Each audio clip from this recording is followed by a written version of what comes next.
Hallelujah. আমরা প্রত্যেককে সাক্ষ্য শুনবো, কারণ আজকে যিশুর কাছে কেন আসবো, আমাদের জীবনে বড় বড় সাক্ষ্য দরকার আছে।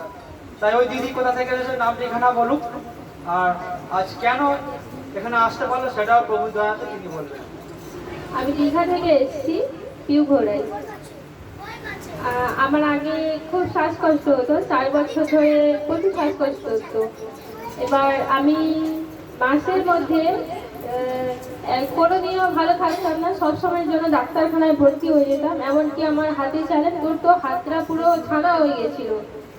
তারপরে একদিন আমি আগে যিশুকে জানতাম, কিন্তু আগে প্রার্থনা পেতাম না, আর এত জানতাম না। শুধু আমি একবার ভাবছি, এত কষ্ট হতে হতে বলছি যে প্রভু আমাকে এমন কোনো জায়গা দেখিয়ে দাও, আমাকে এমন কোনো ঠিকানা দেখিয়ে দাও যে আমি তোমার দ্বারা আমি সুস্থ হতে চাই, এমন তুমি আমাকে আশীর্বাদ করো। এমন দাদা ইউটিউব দেখতে দেখতে দাদার ভিডিও দেখতে পাই, সেখানে ওর কন্ট্যাক্ট নাম্বার দেওয়া আছে। সেই কন্ট্যাক্ট নাম্বারে আমি কল করি, সেই কনফারেন্সে জুড়ি। আজকে 3 মাস আমি জুড়লাম দাদার এই কনফারেন্সে জুড়ে। আমি প্রভুর বাক্য পাই, এবার বাক্য শুনি।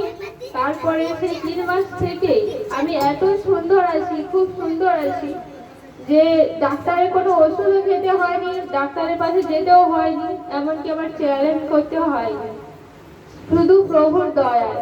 হালেলুয়া। ওনার স্বামী কাজের জন্য বাইরে ছিল, আর সেই সময় উনি যোগাযোগটা করেছিল, যা বলছে আমি প্রচুর অসুস্থ থাকি, বাড়ির লোকেরা একটা মানুষ যদি অসুস্থ থাকে তাকে অপছন্দ অনুভব করে দিনের পর দিন, ঠিক ওর জীবন ওটাই চলছিল।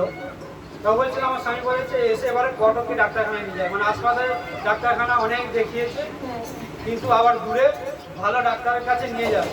তা ওই দিদি বলেছিল যে দাদা আজকের থেকে যখন তোমাদের সঙ্গে যোগাযোগ হয়েছে, প্রভুর কাছে এই প্রার্থনা করা হোক যে আজকে আমি 3 মাস পরে ডাক্তারখানায় যাব না, আজকে আমি তোমাদের বাড়িতে মণ্ডলীতে যাবো। হালেলুয়া।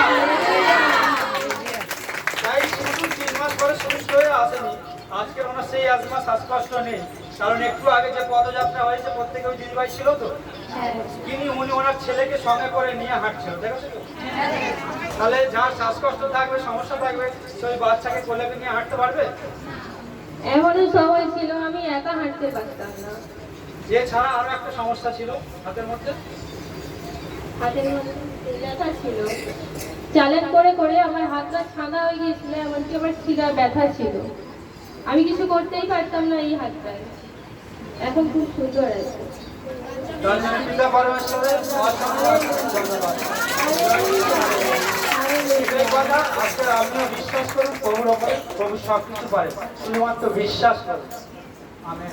আমেন।